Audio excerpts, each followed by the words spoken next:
界维吾尔代表大会在其2020年度人权报告中提供了有关中国针对维吾尔人的种族灭绝和危害人类罪的证据。5月10日，世委会举行了在前仪式，介绍了2020年人权报告。该报告于5月19日正式发布。这份长达40页的报告题为2020年东突厥散的人权状况，为2017年至2020年的4年间，中国在东突厥散的种族灭绝和危害人类罪提供了全面的证据。报告指出，至今美国政府、加拿大、英国和荷兰议会已认定中国对维吾尔人的镇压是种族灭绝和危害人类罪，而德国、比利时、意大利和法国议会就是否将中国的行为认定种族灭绝罪行进行讨论。5月20日，立陶宛成为第5个承认中国对维吾尔人的压迫为种族灭绝的国家。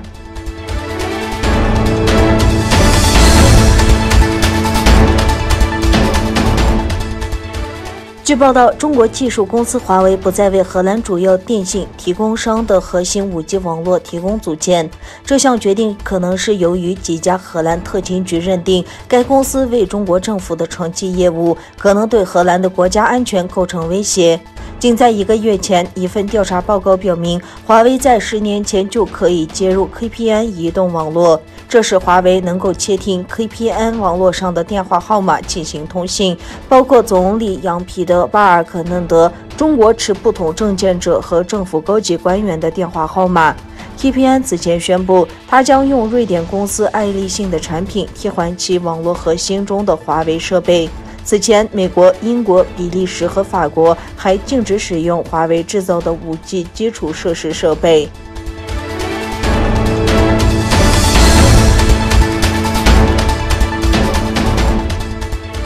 美国国会共和党人周四推出新法案，将对曾犯下间谍行为和知识产权盗窃的个人拘发签证。这项名为《保护美国免于间谍法》的最新议案，由共和党联邦参议员克鲁茨·鲁皮欧和共同党籍的联邦众议员哈特茨勒共同提出。法案将允许国务院拒绝对向美国犯下间谍或知识产权盗窃行为的个人发放签证。根据美国现有法规，被驱逐出境的外国间谍有权立即重新申请签证，再次进入美国。保护美国免于间谍法将拒绝这样的漏洞。中国共产党采取欺尽全国的方式进行间谍活动和知识产权盗窃，并不遗余力地试图渗透和窃取美国及美国机构的信息。推出法案的克鲁茨在声明中说，他接着写道，没有比国务院去年关闭中国驻休斯顿领事馆更好的例子了。中国政府利用领事馆进行恶意行为，那些试图监视美国的人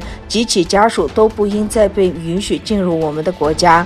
法案还将涉及犯下间谍行为个人的亲属。如果外国人从事间谍活动或技术转让，其配偶和子女在未来5年将不得入境美国。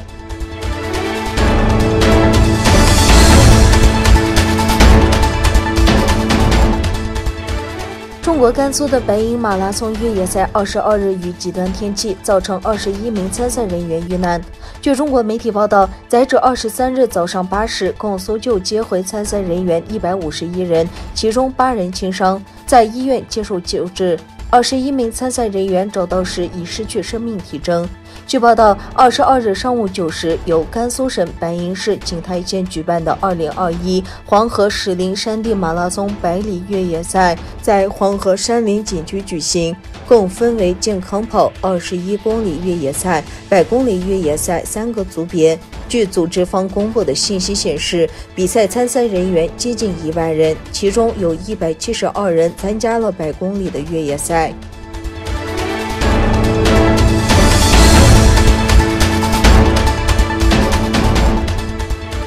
周六，联合国安理会就以色列和巴勒斯坦哈马斯等武装团体在加沙爆发的冲突发表了第一份声明，呼吁全面遵守停火协议。这一停火协议使11天的战斗于周五凌晨结束。由15名成员组成的安理会在媒体声明中欢迎宣布停火。根据联合国人道主义协调厅办公的数字，自5月10日以来，巴勒斯坦被占领土地共有248名巴勒斯坦人被打死。联合国人权事务高级专员办事处对这一数字进行了核实。这其中包括23名女孩、43名男孩、38名妇女。